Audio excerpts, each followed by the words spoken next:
Assalamualaikum warahmatullahi wabarakatuh. Semoga saudaraku sihat selalu dimanapun engkau berada. Alhamdulillah di hadapan saya hari ini ada telur goreng balada. Ini lada macam biasalah, lada yang pedas. Ini ada kerang. Kerang kita ni kerang senau namanya. Kerang senau ni tak berpasir. Memang dia kalau direbus dia tak kesut. Ini dia. Ada juga nenas kita untuk makanan pertama kita, untuk melindungi kita supaya tidak berpenyakit makanan. Baiklah, auzubillahi minasyaitonir rajim. Bismillahirrahmanirrahim. Allahumma barik lana fima razaqtana wa qina azabannar. Walhamdulillahirabbil alamin. Kita ambil nasi dulu. Bismillahirrahmanirrahim. Ini dia nasi kita. Kita letak tepi dulu. Okey. Kita mulai dengan telur. Saudaraku, telur ini jangan salah faham. Kecil-kecil dia ini ada seekor ayam di dalamnya ni. Jadi saya makan dengan satu ekor ayam sama saya makan dengan sebutir telur. Inilah dia. Baik, kita makan dulu ini. Bismillahirrahmanirrahim. Nenas.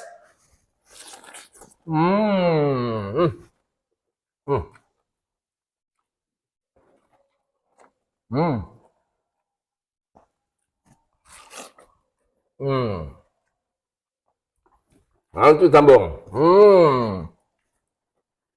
Ini dia, telur. Telur ni untuk menguatkan stamina juga ni.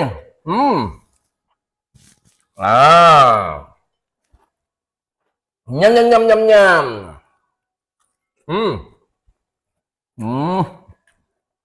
Lada, jangan lupa lada.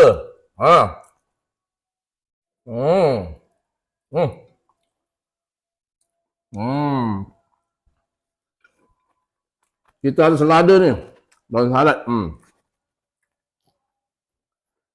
Dicicah dengan lada.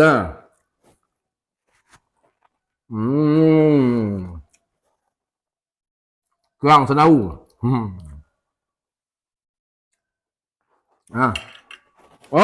Memang sedap kerang ni. Kerang senau ni kelebihan dia itulah. Dia tak berpasir. Memang sedap. Ini lada ni.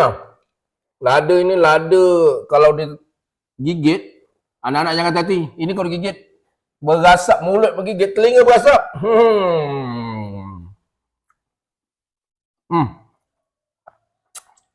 Memang sedaplah makannya.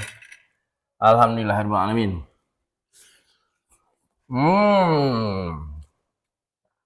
Telur kita sungam.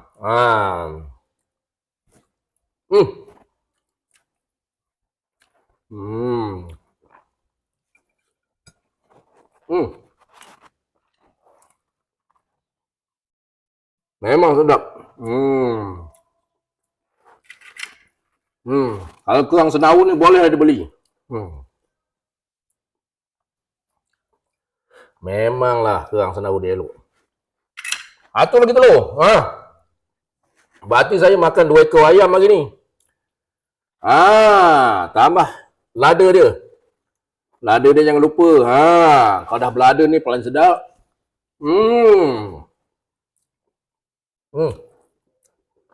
Kasih lagi lada.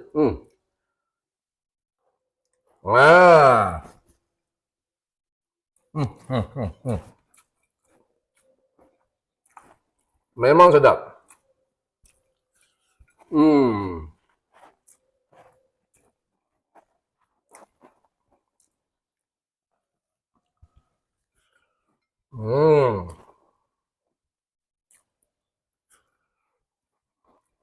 Sedap memang. Tahu. Dengan tahu-tahu saya lanyak sekali.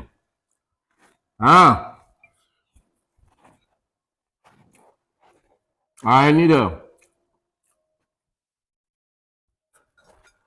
Harus. Kalau orang Melayu cakap lindai. Alhamdulillahirrahmanirrahim. Minum dulu.